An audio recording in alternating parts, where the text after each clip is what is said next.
Welcome to OneDrive for Business, much more than a file share. My name is Erica Telly. I'm with Valorum Consulting, and I live in Seattle, Washington.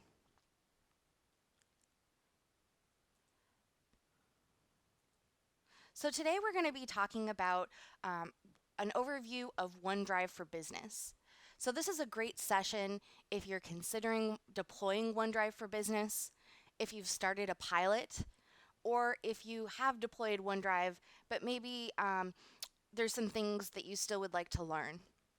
So to do that, first we're going to just give an overview of OneDrive for Business. Then we're going to talk about some high value scenarios for OneDrive for Business. So these are ways that I've seen my customers get a lot of value out of OneDrive.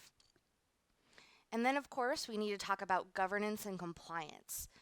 Without a governance strategy, your OneDrive deployment can get out of hand very quickly. And finally, we'll talk about strategies for actually deploying OneDrive for Business. So first, let's take a look at what is OneDrive for Business. So one of the questions I commonly get are, hey, there's OneDrive Personal, there's OneDrive for Business. Why the heck did they name them the same thing? And what's the difference? So naming decisions aside, they are a bit different. But there are some similarities as well. First of all, they both provide the ability for co-authoring, meaning that up to 99 people can be editing the same document at the same time, and you'll be seeing those updates in real time. Second, they both offer versioning, meaning that you can revert back to previous versions of your document at any time, or just go back and see what has changed. Next, and most popular, both of them offer offline file sync. That is the ability to have your files on your hard drive and be able to edit them even when you're not connected to the internet. There are some nuances here, and the sync tool has gotten a bad name in recent years, so we'll address that a little bit later in the presentation. And then finally, they both have a mobile app. Now, this is actually the same mobile app that you can use to access both of your personal and your business documents, and it's available on all phone platforms, including iOS, Android, and Windows Phone. But that's where the similarities end. There's some enterprise level features that are included in OneDrive for Business that we should consider. So first and most importantly are security features. That would be information rights management, or IRM, and data loss prevention, or DLP. So these are a 1-2 punch that really allow you to address security holistically. Information rights management protects your content at the file level, meaning that any permissions or policies that you apply to that file will be applied even if the file is downloaded offline, is on somebody's personal phone or other personal device, and we'll go into that in detail later. Data loss prevention allows you to apply policies to content at a more global level, and we'll go into that in the security section of this section of this presentation. So next, another important feature is the ability for auditing and reporting. So in the Office 365 Compliance Center, there's lots of reports that you're able to run to show different audits and reports, so you know how people are using your content, if there's any policy violations happening, and whatnot. Also, the legal features such as e-discovery are available in OneDrive for Business. So you can use SharePoint Search to easily find documents based on keywords, date range, etc., and either send those documents to a record center or apply an in-place legal hold. This is something we will also go into depth later. And lastly, enterprise search. So your OneDrive for Business files are going to show up in enterprise search, similar to in your SharePoint files or any other files that you've decided you would like to be in search. So it really provides an enterprise-ready platform for collaboration. Now, those are the features that we have in OneDrive for Business currently, but this is what is on the roadmap. So on May 4th, we had the Future of SharePoint event, and these are the announcements that they made around the OneDrive for Business roadmap. You can also always go see the entire Office 365 roadmap, including OneDrive for Business, at fasttrack.microsoft.com roadmap. So this quarter, meaning in the next 2 months, 3 months, we are going to get access to SharePoint document libraries and Office 365 group files from the OneDrive mobile app.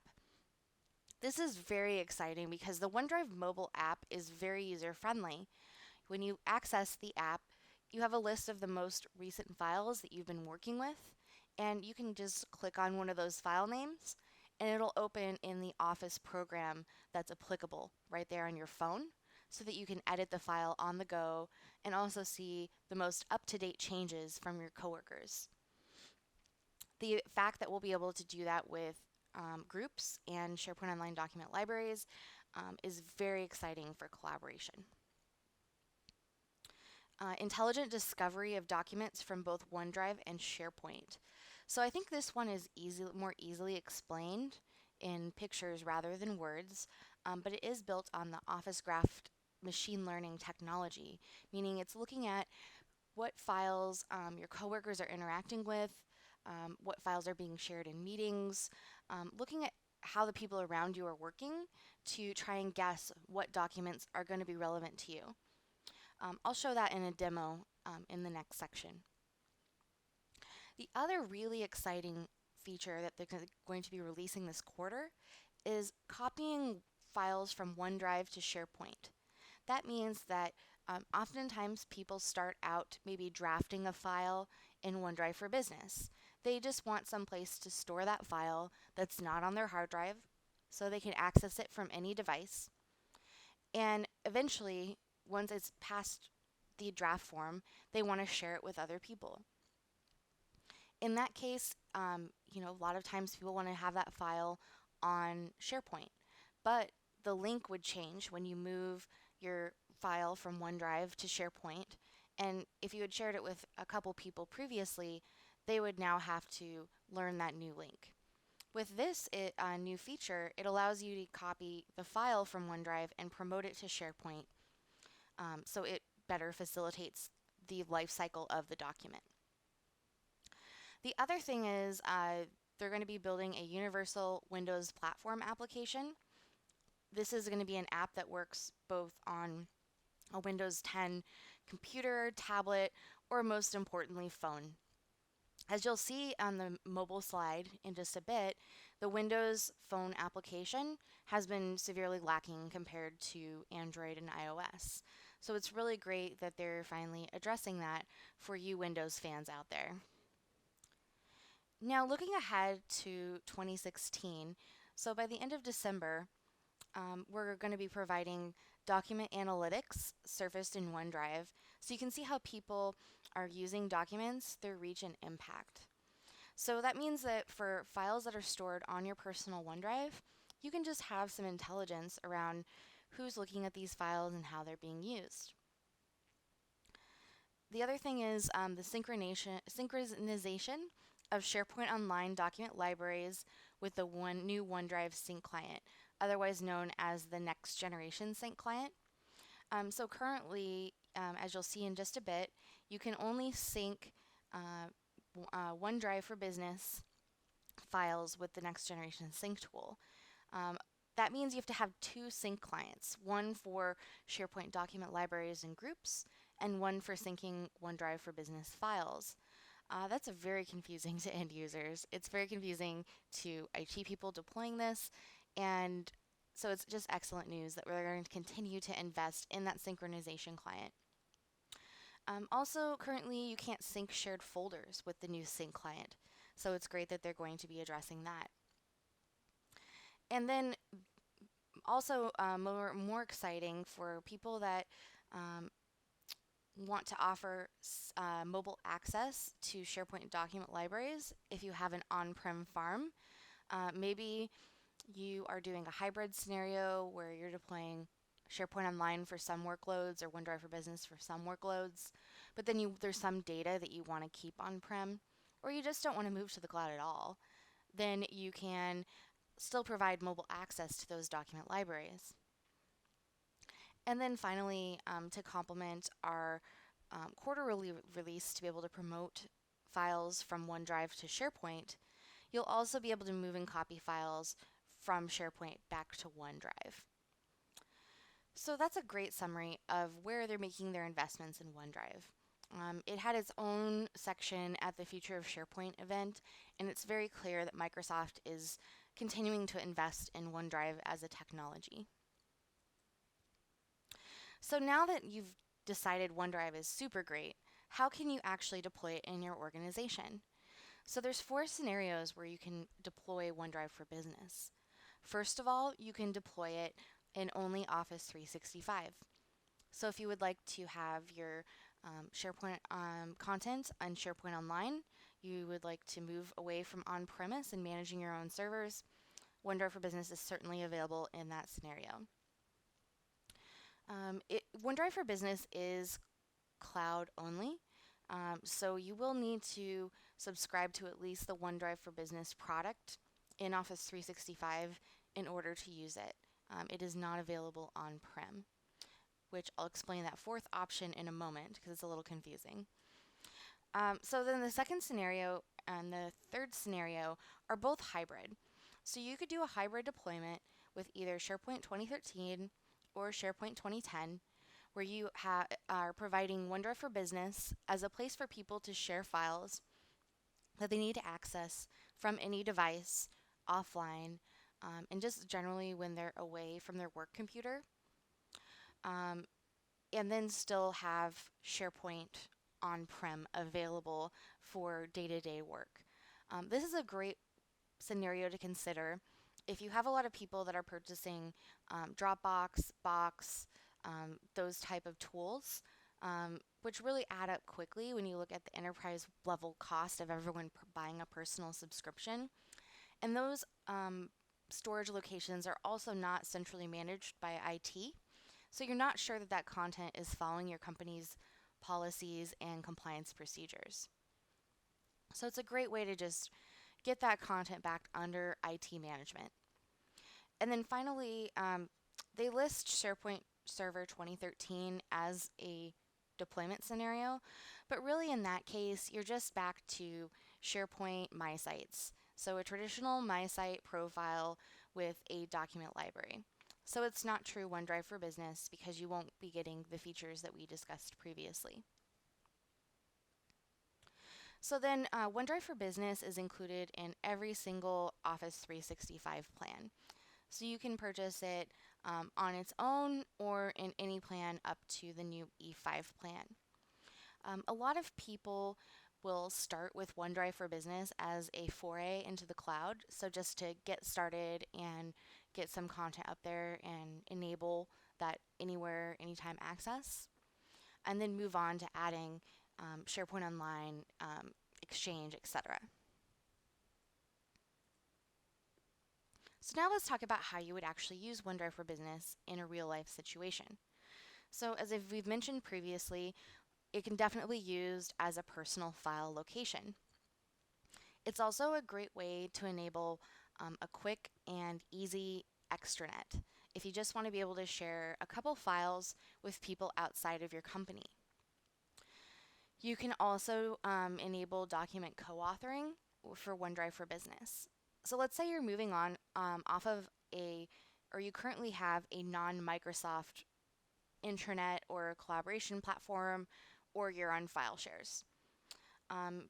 People are constantly having conflicts when they're saving their documents. The versions are becoming in conflict, so you don't know what the latest version. OneDrive is a great way to just get started with providing the document co-authoring and document versioning. Of course, OneDrive is also used for offline syncing and file access. So we'll see this workload deployed for salespeople, for employees that travel a lot on planes and still want to stay productive with the unreliable airplane internet. which really says we're going to provide anytime, anywhere access to your content. So once you come back online after being on a plane with broken internet, you can ensure that your any changes you've made are not going to conflict with changes that your coworkers have made. The sync tool will look at who's made what changes and automatically merge that document for you. And lastly, this is how we often get funding for OneDrive for Business projects, eliminating shadow IT. So essentially eliminating those Box and Dropbox subscriptions that people are expensing on their corporate cards. The expense is so small that it's kind of flying under the radar. And also provide a location where the content is managed by IT rather than just kind of off in some place where you can't do e-discovery searches and you're not sure if other types of policies are being followed. So the details of the personal file location. So currently there's 5 terabytes of storage per user for enterprise plans, and unlimited storage is currently rolling out. Now that storage is not transferable to SharePoint Online. It's only available for people's for their OneDrive for business accounts. Now, within the last few months, they've announced that the file size, the maximum file size, has increased from 2 gigabytes to 10, meaning that you can store a file that's up to 10 gigs and it will be able to be stored in OneDrive for Business. They still do have a limit of 20,000 files when syncing offline. Now, this is important. This is 20,000 Office files. So if you have, I don't know, JPEGs or GIFs or something, you can sync as many of those as you'd like. But Office files are limited to 20,000. That is due to the co-authoring capability. So essentially they're saying the scalability limit is if 99 people are different 99 people were editing 20,000 documents at the same time in OneDrive for Business account, they would be able to handle that scale, but that's the limit. Of course, you can access the documents in your mobile apps and access files from outside the firewall. So now let's just quickly go to a demo and look at OneDrive for Business in the real world. So here we have Contoso, and this is Katie's OneDrive for Business. So here you can see all of the files are listed out. She has some folders and some specific files, including an image and Office documents. You can see the sharing. So you can easily see if the folder is shared only with you, meaning it's my personal folder, no one else could see it. You can see if it's shared with some colleagues, like this one is shared with 23 people. I could click on that and I could see here's a list of that 23 people that can access this content, and I can see who is the owner, who is able to view the content. I could easily change that or revoke sharing from this one interface. And if I wanted to, I could also share with more people from this screen. So I can invite people as an individual. I can choose if they edit or view. I can send a message. This will send them an email notifying them that they've had this document shared with them. I could require sign-in or not require sign-in, and I can turn that email notification on or off. I could also get a link. Now this is something that you can turn on or off at the tenant and the site collection level, but in this case it's enabled, so I can show you the feature. You can create links where only specific people can open a link, or it could just be an open link saying anyone with a company account, so in this case it's Contoso is our company, can view the document as long as they log in with their Contoso credentials or edit the document. This is great if there's a document like a project overview deck, and maybe the SharePoint project site hasn't been created yet because it's a project charter. You could send around this view link, and you don't know who necessarily is going to be forwarded to in the email and who needs to see it. but with this link, they can view that document. Also for external sharing scenarios, you can create a view and an edit link where no sign-in is required. Meaning if I just have this edit link, I click on it, it opens the file in the browser or in the Office client, depending on what you choose, and now you're able to edit that document without signing in. Again, tenant admins can decide to turn any of these options on or off.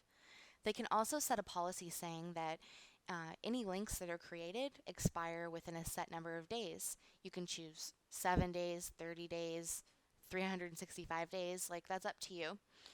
That really forces people to not have these open links just sitting out there.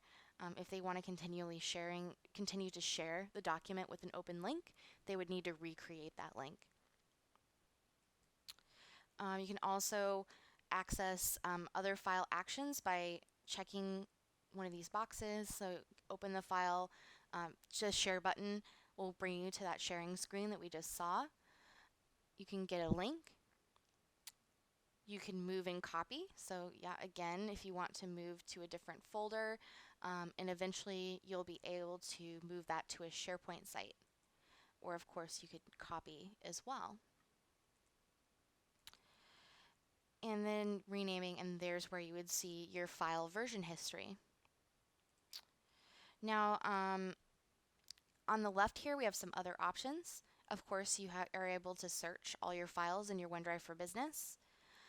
You can also see a couple of views here. So we're in the Files view currently, meaning that you can just see all the files that are available.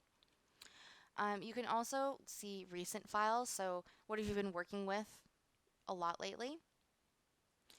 What files have been shared with me? So anytime someone clicked that sharing button, put in your name, it'll show up in this list. And then Discover, so this is the new Discover interface driven by the Office Graph that was mentioned will be released this quarter. So this is a preview of that tool. So you can see the algorithm of Office Graph has determined what items are relevant to you. So these are things maybe your coworkers are making for similar projects. Maybe you've been in the same meetings together. Of course, they don't tell us what the exact algorithm is, but I found it to be quite useful. And then if you delete anything, you have your recycle bin. And also, you have your Office 365 groups available here. I'm not going to go into what groups are in this presentation, but they're essentially a lightweight team site that allows you to share documents, have conversations with people where anyone added to that group later can see the past conversations, even though they weren't a part of the group at that time. You have a team calendar, and of course a document library that's driven by OneDrive for Business. There's lots of great resources on the internet and at this conference for explaining groups and providing an overview. So if you're interested in that, I highly recommend you attend one of those sessions. So that's an overview of what OneDrive for Business looks like. Let's go ahead and go back to our presentation and talk about external and partner collaboration.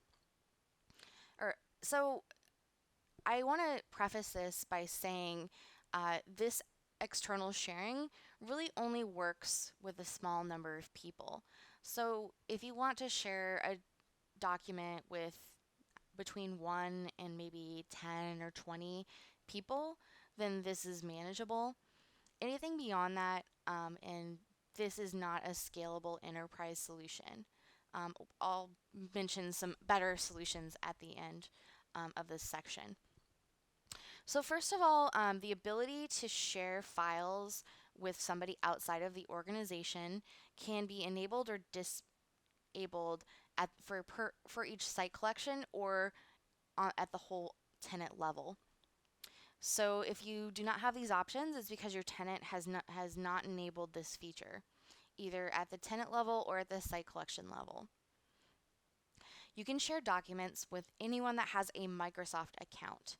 So that's if their organization is on Office 365, if they have a live ID, or you can associate any email address with a live ID. So if they want to use like their work email address, just search for live ID sign up, and they'll need to associate their work account with a live ID to be able to use this feature. Also, you could use Outlook or Hotmail accounts. Um, this in itself is very confusing for people, like the whole process of associating it with a live ID.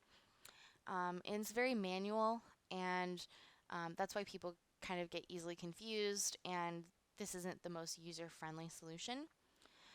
So if you're just need to share something with like one or two people, totally reasonable. You can just go over it in a meeting.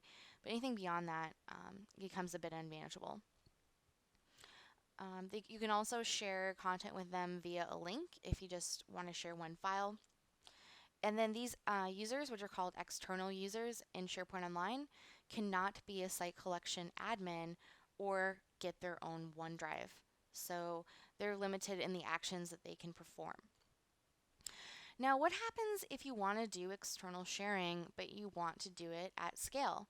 I mean, tons of times, like I'll be working with, say, a construction company, and they want their partners, the architects, the guy building, the companies that are building the HVAC systems, people putting in the insulation and drywall. They want them to be able to see the project documents.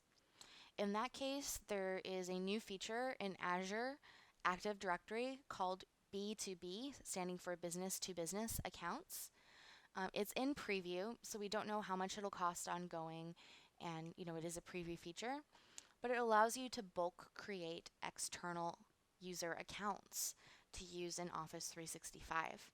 So you essentially upload them via a spreadsheet, and it sends them an email to provision their account. They create a password, and then they're able to get to the content on a SharePoint Online site that you've shared with them. And you can work with them similar to any other user. So that's a better way to handle these types of accounts in bulk. You won't have the restriction of using a Microsoft account. So here's that process using the one-off solution. So as we showed you earlier, you can create a link where you can either view or edit a document where you don't need any authentication. Or they sign up for a Windows Live ID. They receive an email saying, this is a document that's been shared with you. And most importantly, they have to click on that open document link in the email, or they will never actually be added to the site. If they do not click on that link in the email, then they will get an access denied error when they go and try and log in. A lot of times that email gets sent to spam or it gets lost. So that's where there's a lot of confusion in this process. So just be prepared to manage that. Once they click that link though, they should be good to go. So now let's talk a bit about document co-authoring. So this is available in Word, PowerPoint, OneNote, and Excel with some caveats. So first of all, Word is really great for co-authoring. The content is synced at the paragraph level. Actually, I need to update that. It's synced at the word level now, meaning that as long as you are not editing the exact same word at the same time, then you won't have any conflicts when you go to, it'll automatically save the document and refresh it. You can also see where people are in the document by their cursor, and that way you can kind of stay in different parts of the document. PowerPoint also has really great co-authoring. There it's synced at the object level, so that could be a text box, a shape, an image. And so you can technically edit the same slide, although again, you can see where other people are in the document and would recommend that they not be editing the same slide at the same time. OneNote is also available for co-authoring and now synced at the word level, not the paragraph level. My apologies. Excel is the only Office product that really lags behind in sharing and co-authoring.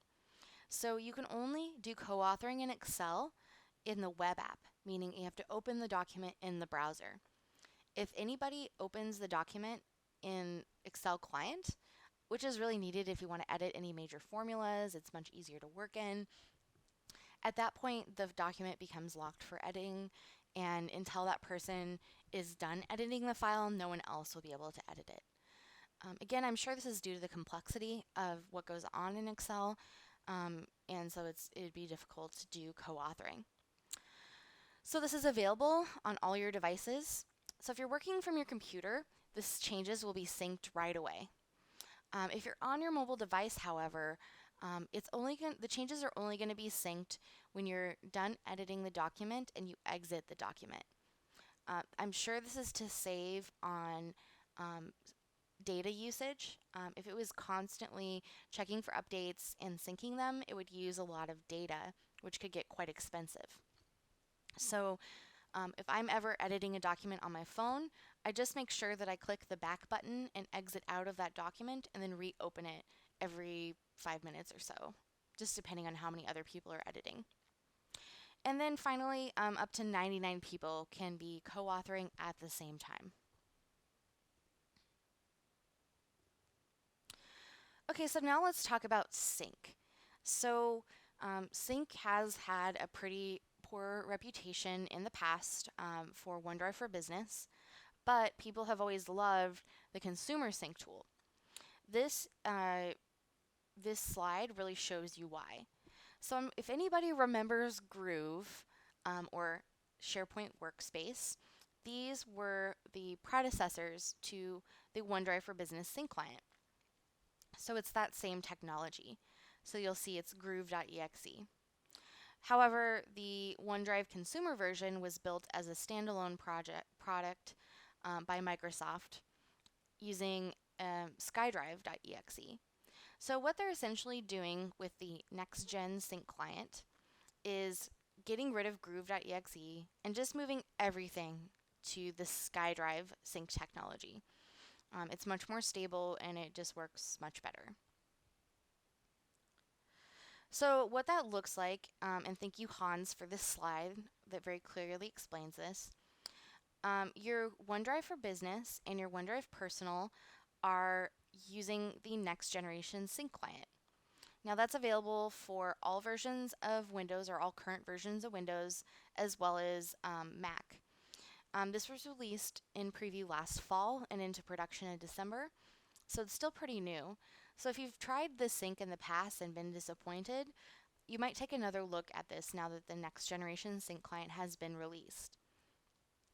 Now the only thing is, if you're syncing groups or SharePoint team sites, that is still syncing with the old sync tool. So in your system tray in the lower right hand corner of your screen, you'll actually have two OneDrive sync icons, one that's white and one that's blue. Those are the two sync tools that are syncing your documents. Also, as I mentioned, people experienced a lot of issues with syncing. So if you're using team sites or groups, you're still going to experience those issues. What I recommend for my customers in most cases is that they just offer syncing for OneDrive, and if people really need that offline access, that they keep the document in OneDrive. Yeah, just too many issues with the team sites and groups right now. But the good news is they're very committed to fixing this issue, and by the end of 2016, we will be saying goodbye to Groove once and for all, and just using the next generation sync client. So for offline syncing, it can get a little touchy. So you can have offline access on your PC, iPhone, or Android. Notice not Windows Phone yet. That will be coming soon. Also, selective sync is available using the next generation sync client. So that's another thing. You have 20,000 file limit for syncing offline. If you choose to sync a Office 365 group or a team site, you can only sync all of the content in that library, including everything in all the folders. And so you're going to probably, in a lot of cases, hit that 20,000 file limit very quickly. However, if you have OneDrive for Business Next Generation Sync Client, you can choose like I only want to sync this file or this another file offline, and the rest of them I don't want offline. You can sync the SharePoint document libraries, so there's a 5,000 item limit for each document library. And then for offline sync, 20,000 file. Right now you cannot sync any files that have a percent sign or a pound or hash sign in the file name. It's something that they've been trying to fix for a while, and it keeps kind of coming on and off the roadmap. So we know it's a difficult problem technologically.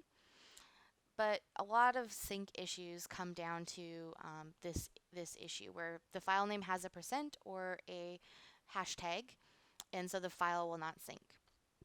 Or the other thing is the file name is longer than 256 characters.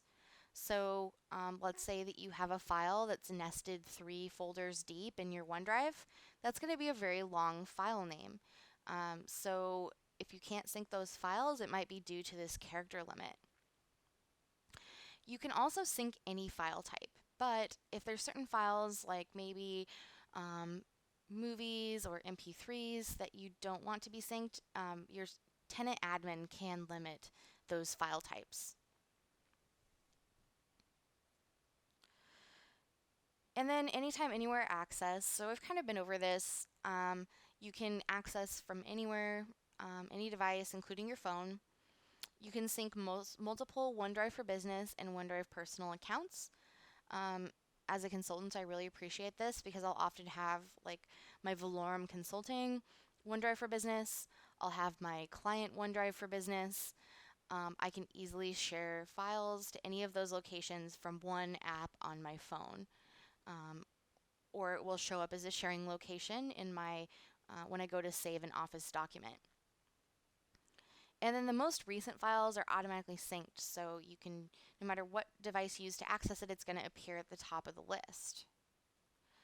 So looking at the phone client comparison, you can see there are some differences between the different phones. So what they'll usually do is they'll pilot a feature, like let's say annotate PDF. They piloted first on the Android client, worked out the bugs, and then transferred it and added it to the iOS client. Or with iOS, they had offline file sync and then added it to Android later. As of today, there's a lot of parity in features between iOS and Android. So syncing files offline, being able to write on top of a PDF document. If you haven't used Office Lens yet, it is an amazing program that allows you to scan documents, and it automatically fixes the lighting and the angles so it looks very nice. Or you could take a picture of a whiteboard or many things, but you can save those directly to your OneDrive. You could use with multiple accounts. You'll be able to send a link to a OneDrive file from your Outlook phone app. You can already attach a OneDrive for Business file in Outlook Mobile, so instead of having to attach a file when you're sending an email from your Outlook phone app, you can just automatically insert a link to a OneDrive file. And of course, data loss prevention, which we'll go over in a second, which is a security feature, is available in the phone clients as well. On the roadmap, we saw that in 2016, they're going to be adding a Windows Universal app, so we're looking forward to having feature parity for the Windows Phone as well. And then finally, our last scenario, eliminating shadow IT. So people need to have mobile access to their documents in today's day and age. If you're not providing that as an IT organization, people are going to figure out their own way to do it, whether that's Google Drive, Dropbox, Box, whatever. But these locations are not, you don't have access to these files, so they're not governed by your policies, even though your company would be liable because it is business content being shared. So a lot of times we'll look at and do an estimate of the cost of, like, let's say someone's paying $20 a month for a Dropbox subscription, and we maybe estimate that like 200 people in the company are doing that. Very quickly, you can cover the ROI of a OneDrive for Business deployment by just getting rid of those little expenses that really add up. So it's just a way to make a business case for deploying OneDrive for Business. So another question I get asked a lot is, what do you put where? So OneDrive we think is best for personal file situations where you just are drafting a document or maybe sharing a draft with a couple of people and you just don't want to store it on your hard drive. Like, what if you don't have that computer that day, or it crashes, or you're in a meeting and you just have your phone and you want to show someone a file really quick? That's a great scenario for OneDrive. If you need to collaborate with a group of people, maybe 10 to 50 people, groups are a great way to do that. And then if you want something more broad or with more structure, SharePoint is a better choice. Now, at the May 4th Future of SharePoint event, they did say that groups and SharePoint team sites would be merging. So, at the end of 2016, this would look a little bit different in terms of guidance. There's also a really great white paper that a couple of SharePoint MVPs created called When to Use What. So that's a great resource if you want to really dive into the different technologies that are available in Office 365 and the best scenarios that they enable. Okay, so now you understand what OneDrive for Business is, some common ways that people use it. How do you actually manage the life cycle of content in OneDrive for Business and the life cycle of the storage location itself? A OneDrive for Business library is tied to a user account, meaning that it's only created when a user joins the company or is added to SharePoint Online, and it's deleted when they leave. So that brings up some special considerations that we should look at. So first, how do you actually provision the site, especially when you're doing an initial rollout or deployment? The employee tenure are the scenarios that we just went over where they're really collaborating and using it. So we won't really go into that in this section because we just did. What do you do when the employee leaves? And then throughout the life cycle, how are you managing governance and deployment or in compliance? So first, provisioning OneDrive for Business. So on an ongoing basis, the OneDrive for Business location is only provisioned and created the first time that that user clicks on the OneDrive for Business button, meaning it's not automatically created until they try to use it. So what this means is, let's say, for example, permissions-wise, out of the box, a user is the user, like let's say it was the Erica Telly OneDrive for Business. I am the only site collection administrator of that account and the only one that has access. In a system account probably would too. But if you do have like some tenant admins or people who would be helping to manage that content on an ongoing basis, you would need to use a third-party tool to add them as a site collection administrator also. In order to do that, your OneDrive for Business needs to be already provisioned. Otherwise, those automatic tools that you invested in can't run and do their job. So just keep in mind that's how they're provisioned when you're figuring out your governance plan. In terms of getting data into OneDrive for Business for the first time, typical sources are people's computer hard drives, like we said, if we're trying to get rid of Dropbox, Box, etc., or they're coming from a SharePoint My Site or a SharePoint Team Site. A lot of people say, hey, let's get rid of our file shares and let's just move everything into OneDrive for Business. Please do not do this. Few reasons. A lot of times, people have like their H drive or whatever's been their personal file share, and there's just a lot of junk in there. So it really doesn't serve you well to just move all that junk to a new location. Also, as we'll go through here in a moment, when we talk about what happens when an employee leaves, the OneDrive for Business location would be deleted when an employee leaves. So in the case of file shares, that wasn't automatically deleted when they left, so you still had that content that was available for, say, um, e-discovery, litigation type scenarios. This content would actually be deleted. So a lot of that file share content would actually be better served being moved to SharePoint instead.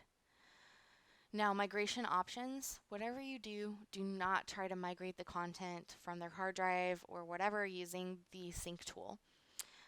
Just syncing that many documents at one time, you're going to get issues. It's not going to go smoothly. It's going to be more trouble than it's worth, especially if you're asking the end users to migrate their own content using the sync tool. It's just going to not work. You could use a third-party tool. There's some great ones available, such as ShareGate, BitTitan, Metalogic's Office 365 Essential Suite, or Fast Track is now, I think they actually launched it in the last month, offering free migrations from file shares to SharePoint Online or to OneDrive for Business, even though you shouldn't do that. Also from Google Drives, which would be a great scenario. You can talk to your favorite partner or your Microsoft rep about how to schedule your fast track migration. And I'm happy to help you too if you need it. Finally, next, I guess, protecting your data. So data loss prevention is a part of the Office 365 Compliance Center. So you can specify policies that the devices and the files need to follow in order to be stored on OneDrive for Business.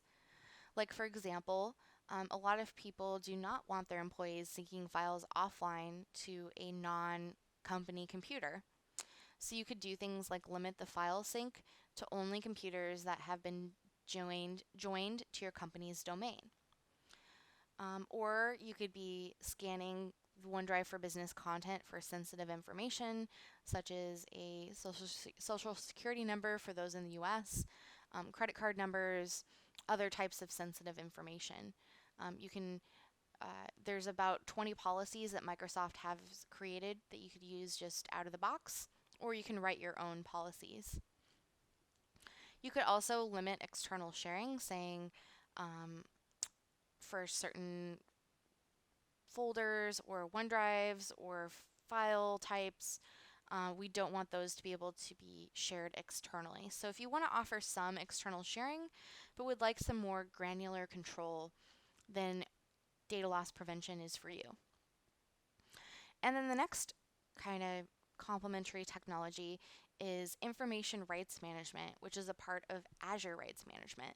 So this secures your information at the document level by encrypting it and applying policies that follow that document around. So let's say you have a contract content type and you want to have a policy that says these contracts cannot be saved on a non-company computer. If an employee tries to save it, they'll get an error message and it won't allow them to do it. Or let's say, this is very common, people emailed around or saved a document to their personal machine that's a work document. They leave the company. The next time they try to open that document, it's going to look and check for their company credentials, find out that they've been turned off, and then say, no, you cannot open this document. So really, if you want to enable this type of syncing and sharing technology, but you're concerned about the protecting your data and making sure it's secure, think about information rights management. So just some screenshots for that. So here, using data loss prevention, they've had a policy that restricts that the document can't be shared with people outside the organization, and that they don't want any documents with a U.S. Social Security number saved in OneDrive. So here it popped up and let them know, like, hey, you're violating a policy. Here's the specific ones. Do you want to resolve this issue? They could say um, close and ignore it, but in that case, it also sends them an email saying, hey, by the way, you you saved a file that's in violation of our organization policies, and it's up to them to resolve it at that point. But they're knowingly violating the policy, and you have the paper trail to prove that. Here's an example of information rights management, and in this case, somebody left the company, their credentials were turned off, and it's saying that they do not have credentials that allow you to open this document. Would you like to request updated permission from the company? And you can either change your user account, you can ignore it, or request updated permissions. And here in the second screen, under My Permission, they're saying you only have view permission to this document. You cannot edit, print, do all these other things. So there you're seeing an example of the permissions that have been set in OneDrive for Business being following the document around, even if it's been saved on a personal device. Okay, so now an employee leaves. What do you do with their data? So you have 30 days to do something, otherwise their OneDrive will be deleted. The exception being if there is an item in the OneDrive that has a legal hold, meaning it has an in-place legal hold on it. In that case, that document will not be deleted, but everything else will. So you need to do something with this data most likely. So if within Active Directory, if the manager field is populated for the deleted account, the site will be granted to the manager. Site access will be granted to the manager. But they still have 30 days to do something with that content. They need to move it somewhere else, put it in a file share, put it in their own OneDrive. Something needs to be done. If the manager field is not populated, but a secondary owner was configured in Setup My Sites in the user profile section, which is in the SharePoint Admin Center in the tenant level admin settings, then the access will be granted to that user. But the thing is, you still need to move that content. So how are you going to do that? Are you going to save all the files offline and then re-upload them somewhere else? That's kind of your only choice right now. Or you could invest in a third-party tool. Again, something like ShareGate or MetaLogic's Migration Essentials or Office 365 Essentials. And in that case, you could set up a timer job that says when a OneDrive for Business is marked for deletion, then add the manager as a site collection administrator and automatically move the content into their OneDrive, into a file share archive location. I mean, you decide where you want to move it. If you really want to use OneDrive for Business at scale, in my opinion, you're really going to want to invest in one of those tools to make it easier to manage. So in summary, OneDrive for Business is a great way to get started in the cloud. It's a huge area of investment for Microsoft. We see that they're constantly rolling out features, so it's not going to be one of those things you roll out in your organization and then like 3 years later, Microsoft's not really adding any new features to it. Like, they seem very committed. If you're going to roll it out, please consider the life cycle of an employee, plan accordingly. Also, I'll add to that, I really recommend that you deploy information rights management and the data loss prevention technologies to keep your data safe. You can start with a pilot, please do. You can restrict access to OneDrive for Business by using the audience. There's an audience setting in the Office 365 Tenant Admin. So you could say just these people have access to OneDrive for Business now, and start a pilot with them and get some feedback. I would disable offline sync for groups and document libraries unless you really, really, really need it, and just use the next generation sync tool on OneDrive for Business and OneDrive Personal. And then in terms of getting adoption of OneDrive for Business, conducting adoption campaigns around those high value scenarios really works well. Here at Valorum, we have some adoption packages that we have developed around each one of those high value business scenarios. So usually a customer will pick, we want to start with co-authoring. We'll do a campaign around co-authoring, make sure people are aware it exists, teach them how to use it, give them a place to ask questions, and then move on to the next scenario. So thank you very much. Really appreciate your time today. I'm Erica Telly. Yeah, please feel free to ask any questions in chat, and I will be watching.